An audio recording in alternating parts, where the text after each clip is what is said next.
നമ്മൾ skin care മോർണിംഗും ചെയ്യാറുണ്ട്, നൈറ്റും ചെയ്യാറുണ്ട് അല്ലേ? മോർണിംഗിൽ ചെയ്യുന്ന സ്കിൻ കെയർ എങ്ങനെയായിരിക്കണം? മോർണിംഗിൽ ചെയ്യുന്ന സ്കിൻ കെയർ കൂടുതലും പ്രൊട്ടക്ഷൻ മെക്കാനിസം ഉള്ള സ്കിൻ കെയർ ആയിരിക്കണം. അതുകൊണ്ടാണ് വിറ്റാമിൻസ് 50% താഴോട്ടുള്ളത് മോർണിംഗിലും 50% മുകളിലോട്ടുള്ളത് നൈറ്റിലും യൂസ് ചെയ്യാനായിട്ട് പറയുന്നത്.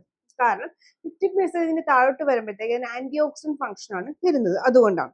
പിന്നെ നിയാസിനമൈഡ്, കോജിക് ആസിഡ് പോലെയുള്ള സാധനങ്ങൾ, അതുപോലെയുള്ള പിന്നെ മറ്റുള്ള ആന്റി ഓക്സിഡൻസ്, സിങ്ക് ഓക്സൈഡ് പോലെയുള്ള ആന്റി ഓക്സിഡൻസ് ഒക്കെ നമുക്ക് മോർണിംഗിൽ യൂസ് ചെയ്യാനായിട്ട് പറ്റും. പക്ഷെ ട്രീറ്റ്മെന്റ് ബേസിൽ വരുന്ന സാധനങ്ങൾ, അതായത് റെറ്റിനോൾസ്, സാലിസിലിക് ആസിഡ്, അതല്ലെങ്കിൽ AHAs, ഇതൊക്കെ നമ്മൾ നൈറ്റിൽ യൂസ് ചെയ്യുന്നതാണ് കുറച്ചും കൂടെ നല്ലത്. കാരണം ഈവൻ ദോ സാലിസിലിക് ആസിഡ് നമ്മുടെ സ്കിന്നിനെ ഫോട്ടോ സെൻസിറ്റീവ് ആക്കുന്നില്ലെങ്കിലും ഒരു ട്രീറ്റ്മെന്റ് പ്രോസസ്സ് നടക്കുന്നതുകൊണ്ട് തന്നെ സ്കിന്നിന് കാമായിട്ടിരിക്കുമ്പോൾ യൂസ് ചെയ്യുന്നതാണ് ഏറ്റവും ബെനിഫിഷ്യൽ ആയിട്ട് വരുന്നത്. പക്ഷേ ചില സമയത്ത് നമുക്കിപ്പോൾ റെറ്റിനോൾ യൂസ് ചെയ്യുന്ന ആൾക്കാരൊക്കെയാണ് മോർണിംഗും നൈറ്റും യൂസ് ചെയ്യേണ്ടി വരുന്ന സംഭവങ്ങളിലാണ് നമ്മൾ സാലിസിലിക് ആസിഡ് മോർണിംഗിലും റെറ്റിനോൾ നൈറ്റും ഒക്കെ യൂസ് ചെയ്യാനായിട്ട് പറയാറുള്ളത്. എന്തെങ്കിലും ഡോക്ടറിനെ കമന്റ് ബോക്സിൽ ചോദിക്കുക. ഇതുപോലത്തെ skin care and hair care വീഡിയോക്ക് ഫോളോ ചെയ്യാനും മറക്കണ്ട.